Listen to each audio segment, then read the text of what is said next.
안녕하세요. 띠앙크 채널의 앙커 언니입니다. 제가 오늘 준비한 내용은 본격적으로 창업을 시작할 때 어떤 순서로 준비하시면 되는지를 조금 큰 틀 안에서 다뤄보려고 해요. 제 이전 영상들을 보신 분들은 아마 충분히 느끼셨을 것 같은데 절대 가벼운 마음으로 해볼까 라는 정도의 마음으로 시작하셔서는 안 된다? 그래서는 안 된다? 라는 말씀을 재차 영상에서 몇 번이나 언급을 했던 것 같아요. 그렇게 망하는 분들을 너무 많이 봤으니까. 그럼에도 불구하고 나는 꼭 공방 창업을 하고 싶다, 공방을 운영해보는 게 내 올해의 목표다, 이런 분들이 또 있으실 테니까 제가 조금만 더 도움이 되는 정보를 드린다는 마음으로 오늘 영상 시작을 해보겠습니다. 이 사업에 대해서 관심 갖게 되는 단계부터 좀 설명을 드릴게요. 맨 처음에 캔들이라는 거를 알게 되고 이거 테라피 효과도 있고 상당히 좋은데, 취미활동으로 괜찮은 것 같은데? 라는 생각이 드는 단계, 그리고 내가 이 사업을 해볼까? 라는 생각이 드는 단계라면 나에게는 어떤 운영 방식이 내 적성이나 취향에 맞을지를 먼저 한번 생각해 보는 거예요. 이렇게 크게 그냥 두 가지 정도로 고민해 보시면 될 텐데, 이 제품, 완제품을 만들어서 판매하는 거하고 교육 위주로 운영하는 거는 조금 성격이 달라요. 교육 같은 경우는 전문가반이라든지 아니면 원데이 클래스 이런 거 위주로, 관공서 출강이라든지 이런 거 위주로 운영을 하시는 건데, 창업 비용이 상대적으로 상당히 적게 들어가요. 다만 단점이라고 하면 공방이 워낙에 많고, 또 캔들 공방 같은 경우는요, 비누하시던 분들이 캔들까지 범위를 이렇게 확장해서 운영하시는 경우가 상당히 많아서 이 캔들 관련해서 교육을 하시는 분들이 주변에 아주 많아요. 그래서 경쟁률이 좀 치열하다는 거? 그게 좀 단점일 수 있을 것 같아요. 그 부분은 또 돌파할 수 있는 방법을 찾을 수 있으니까 그 정도 설명드리고, 그리고 교육이 아니면은 이 제품을 완제품으로 만들어서 판매를 하는 건데요. 이거는 교육보다 내가 그냥 혼자만의 공간에서 혼자 뭔가를 만들어가는 거를 좋아하시는 분들 있죠. 나 혼자 뭔가 수공예 만들고 이거 포장하고 그거 세팅하고 이런 거 좋아하시는 분들이 완제품 판매에 잘 맞으실 거예요. 온라인으로만 판매하는 거는 가능성이 거의 없다고 제가 이전 영상에서 말씀드렸죠. 그 부분은 이전 영상에서 다시 한번 확인을 해보시고요. 완제품 판매하는 것도 손님 상대하는 게 상당히 지쳐요. 일반 공산품 판매하는 것보다 요거는 다양하게 설명도 해줘야 되고 제시도 해줘야 되고, 그 제품에 조그만한 흠 있죠. 수제품이라서 생기는 현상들에 대해서 좀 불량 제품인 것처럼 오해하시는 분들도 많다 보니까, 고객인데 노하우가 있지 않으면 운영하는 게 스트레스가 상당히 많을 거예요. 그래서 이런저런 부분들을 조금 감안해서 내가 판매 위주로 갈 거냐, 교육 위주로 갈 거냐를 먼저 고민을 해보시는 게 좋은 것 같아요. 두 번째로 말씀드리고 싶은 거는, 원데이 클래스가 아쉽다 싶으면은 취미반으로 해서 사전에 먼저 공방 가서 체험을 해보시라는 거예요. 왜냐면 어차피 사업을 생각하고 있다면 공방은 어떻게 운영되는지도 알아야 돼요. 그리고 막상 재료를 다 사서 준비를 했는데 내 적성에 맞지 않는 상황들이 분명히 있거든요. 저는 주변에서 그런 분들도 많이 봤어요. 일단 좋아 보이니까 이거 만드는 거 어렵지도 않은데 뭘 공방까지 가서 해 라고 생각해서 재료를 막 먼저 사요. 먼저 사서 만들어 보고 막상 해보니까 이게 그냥 나는 잠깐의 호기심이었던 거야. 그래서 더 하기가 싫어서 그 재료 다 없애고 포기하는 분들 많이 봤어요.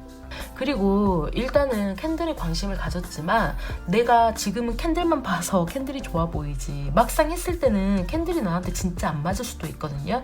이 제작하는 것 자체가 달라요. 사람마다 석고 오너먼트 만드는 게 적성에 맞는 사람도 있고, 캔들 만드는 게 적성에 맞는 사람도 있고, 아니면 비누, 도자기, 뭐든 일단 해보지 않으면 생각만으로는 모르는 거거든요.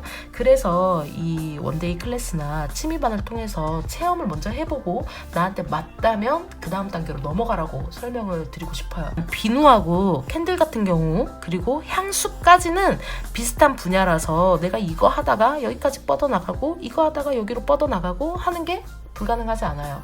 수월하게 이제 확장을 해나갈 수 있어요. 그런데 이거 하다가 도자기로 넘어가기는 힘들어요. 뭐 아로마 테라피 같은 경우는 어차피 배워서 접목을 하면 좋은 거니까 나중에 확장하기는 좋은데 뭐 도자기라든지 아니면 내가 섬유라든지 뭐 목공 혹은 패션, 홈패션 이런 게 적성에 맞을 수도 있잖아요. 이런 것들은 하다가 확장해서 넘어가거나 하는 게 상당히 어렵거든요. 그래서 일단 내가 공방이 하고 싶다. 그러면 나는 뭐가 내 적성에 맞는지를 먼저 다양하게 경험해보고 결정하시는 게 가장 합리적이에요. 이거 원데이 클래스에도 5만원, 많으면 이제 좀 복잡한 과정 같은 거는 10만원 정도면 들을 수가 있거든요. 재료 먼저 사서 불필요한 재료까지 막 사가지고 쟁이느니 이게 훨씬 더 돈 아끼기 좋으니까 반드시 클래스를 먼저 경험을 해보시라는 거. 요거 수강을 해보고 내가 진짜 공방을 해보고 싶다라고 생각하시면 시장조사 시작하세요. 2단계예요. 2단계. 뭐 다른 거 다 생각하고 하시지 말고 시장조사를 먼저 하시는데요. 일단 크게 우리가 시장조사하면 두 가지 방법이 있는데 오프라인 접근, 온라인 접근이에요. 오프라인 접근 같은 경우는 내가 차리고자 하는 위치의 주변에 얼마나 많은 공방들이 있고 어떻게 운영되는지 가장 쉬운 접근 방법은 클래스예요. 클래스 들으면서 이제 거기는 어떻게 운영하고 있고 어떠한 제품들을 다루는지 이런 거를 알아볼 수 있어요. 근데 이거 진짜 매너 없이 시장조사 하시는 분들이 있어요. 대놓고 가서 나 공방할 건데 그냥 구경만 할게요. 요 말 굳이 하지 마세요. 나중에 운영해보시면 아시겠지만 상당히 불쾌하게 들릴 수 있어요. 이거 상도덕이 어긋나요. 저희 가게에도 이런 분들이 상당히 좀 여러분이 왔다 가셨어요. 근데 저는 뭐 이게 본업이 아니니까 그냥 보고 가세요. 궁금한 거 있으면 물어보세요. 라고 응대를 했는데 이거 내 생업이고 본업이라고 생각하면요. 진짜 감정 상할 일이에요. 그렇게는 하지 마시고 클래스를 들으시는 게 가장 좋아요. 클래스 하다가 좀 더 들어보고 싶다 하면은 취미반 들으시면 돼요. 근데 요 취미반 어차피 들으실 거고 내가 창업을 할 거다 하면 취미반 들을 바에는 자격증반 듣는 게 당연히 합리적이고 좋겠죠. 그리고 온라인 시장조사 같은 경우는 제가 지난번에 말씀드렸으니까 이건 좀 생략을 할게요. 시장조사를 거치고 나면 이 시장조사한 내용에 대해서 분석을 하셔야겠죠. 분석하는 거는 가장 중요한 건 내가 공방을 차렸을 때 수익을 낼 수 있는 운영 방향을 이 분석 과정에서 도출을 하는 거예요. 운영을 하는 방법은 어떤 사업이나 굉장히 다양해요. 온라인으로 판매하는 거, 오프라인 매장을 운영하는 거, 일단 거기에서부터 시작을 하고 다른 쇼핑몰에 입점을 해서 판매한다거나 자체 쇼핑몰을 만들어서 판매한다거나 아니면은 어디에 납품을 해서 대리로 판매를 해준다거나 방법은 상당히 다양하게 있잖아요. 그런 방향들을 도출하는 게 이 분석 과정이에요. 아까 맨 처음에 우리 취향에 맞는 범위 확인해야 된댔잖아요. 여기에서 이제 내 적성에 맞는 방향 도출이 돼야 돼요. 그러니까 똑같아요. 내가 운영하기에 가장 편리한 운영 방식, 그리고 그걸로 해서 수익을 좀 낼 수 있는 방식. 나는 완제품을 만들어서 판매를 하는 게 나한테 좀 더 맞을 것 같아. 그냥 뭔가를 만드는 게 좋으니까. 그러면 이거를 수익으로 연결을 하기 위해서 제품을 예쁘게 일단 만들어야 돼. 디자인을 차별화해서 다른 사람들이 하지 않는 모양을 만든다. 색깔을 만든다. 뭐 향을 제작한다. 그러면 그거를 포장을 어떻게 해서 사람들이 선물하기도 좋게 고민을 해봐야지. 그 포장한 거를 어떻게 택배로 할 것인지, 어떻게 뭐 쇼핑백이라든지 뭐 이런 거에 담아서 보낼 것인지, 최종 아웃풋 어떻게 나갈 것인지, 뭐 이런 것들 적성을 먼저 맞추면 거기에서 수익을 낼 수 있는 방법들은 여러 개를 고민해 볼 수가 있겠죠. 분석 과정에서 이런 부분들이 나와줘야 되고요. 그리고 그거에 이어서 분석한 내용을 가지고 사업 계획서를 써야 됩니다. 요 사업 계획서 작성하는 거는 제가 이전 영상에서 그 더보기란에 보시면 사업 계획서 다운받을 수 있는 양식을 좀 연결을 해놨어요. 제가 운영하는 디자인 회사에 제가 공유를 해놓은 내용인데요. 거기 보시면 사업 계획서를 쓰는 방법도 쭉 설명이 되어 있습니다. 그걸 보고 해보시면 돼요. 예산, 뭐 위치, 어디에 오픈을 할 것인지, 그리고 오픈까지 준비 기간, 오픈일을 미리 지정을 해놓는 경우도 있거든요. 그렇게 해서 차근차근 준비해 나가기가 편하게 이런 것들을 사업계획서 작성 단계에 준비를 하셔야 돼요. 계획서까지 써보셨다면 6번째로 할 게 공방 이름을 결정하는 거예요. 공방 이름 같은 경우는 편하게 지으셔도 되는데요. 요즘은 브랜드 시대잖아요. 사실 정말 소규모의 기업들도 다 브랜딩이 돼서 제품을 출시를 해요. 요즘 같은 경우는 이왕이면 듣는 사람들이 그 이름에 대해서 좋은 이미지를 가져갈 수 있는 그런 브랜드를 연상하는 그런 이름을 지으시면 더 좋겠죠.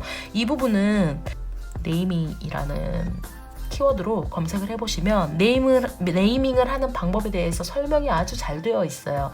저희 블로그 가시면 네이밍에 대한 이야기가 또 거기에도 공유가 되어 있습니다. 제가 열심히 공부해서 작성해서 올려놓은 거니까 보시면 아마 도움이 많이 될 거예요. 공방 이름은 내 이름으로 해서 하시는 거는 가급적 추천하지 않는데요. 한 가지 사례만 알려드릴게요. 제가 예전에 강의할 때 저희 수강생분들이 비누 공방 창업하시려는 분들이었어요. 그 비누가 천연 비누 세안하고 이런 거 피부에 더 좋고 이런 컨셉의 제품이잖아요. 그분 이름이 윤이나 선생님이었어요. 이분 같은 경우는 윤이 난다는 게 피부에서 반짝반짝 윤이 난다는 걸로 제품하고 연결짓기가 너무 좋은 이름이었어요.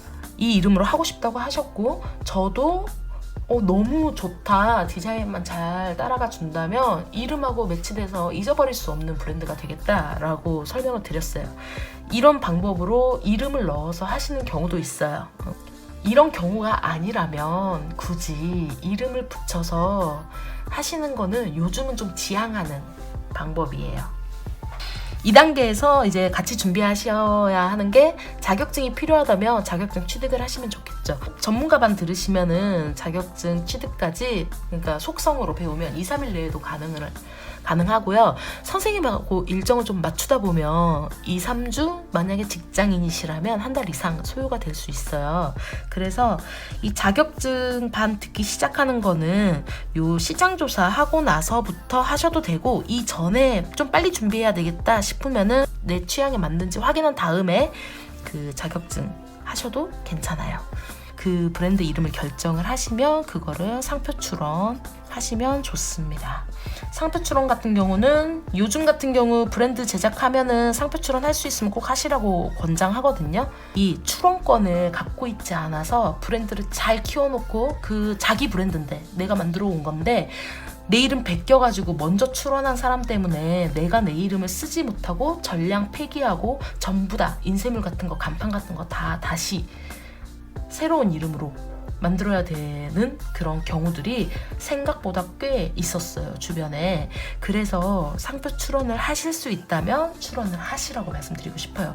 요거 자가 출원이라고 해요. 자기가 직접 출원하는 거. 자기가 직접 출원하면 비용이 절반 정도로 줄어들어서 한 37만 원에서 뭐 40만 원대 정도면은 하실 수 있거든요. 어렵지 않아요. 알아보시면 요즘은 워낙에 네이버에 설명되어 있는 정보들이 많아서 그 정보 보고 순서대로만 따라 하시면 돼서 어렵지가 않고요. 공인인증서 있으면 컴퓨터로 간단하게 신청하실 수 있는 그런 부분입니다.